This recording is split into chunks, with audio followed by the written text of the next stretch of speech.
കരുനാഗപ്പള്ളി ആദിനാട് ശക്തികുളങ്ങര ഭഗവതി ക്ഷേത്രത്തിൽ താലപ്പൊലി എഴുന്നള്ളത്ത് നടത്തി. ക്ഷേത്രത്തിലെ 7ാം ഉത്സവത്തോടനുബന്ധിച്ചാണ് താലപ്പൊലി എഴുന്നള്ളത്ത് നടത്തിയത്.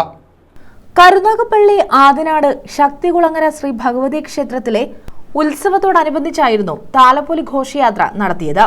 7ാം ഉത്സവത്തിന്റെ ഭാഗമായായിരുന്നു താലപ്പൊലി ഘോഷയാത്ര നടത്തിയത്. താലപ്പൊലി എഴുന്നള്ളത്തിന് മുന്നോടിയായി പകൽ കാഴ്ചയും നടന്നു. ആദിനാട് ആലിൻകുളങ്ങര ശ്രീകൃഷ്ണസ്വാമി ക്ഷേത്രത്തിൽ നിന്നും ആരംഭിച്ച താലപ്പൊലി എഴുന്നള്ളത്ത് വലിയ വീട്ടിൽ ക്ഷേത്രം വഴി അരിമണ്ണൂർ കാവിലെത്തി സംയുക്തമായി ശക്തികുളങ്ങര ദേവീ ക്ഷേത്രത്തിൽ എത്തിച്ചേർന്നു.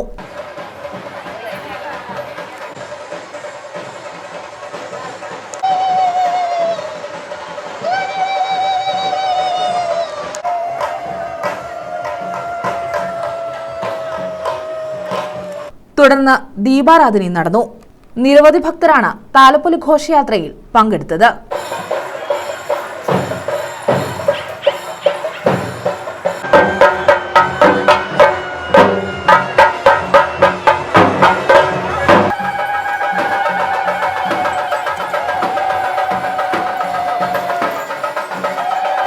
News bureau, Karunagappally.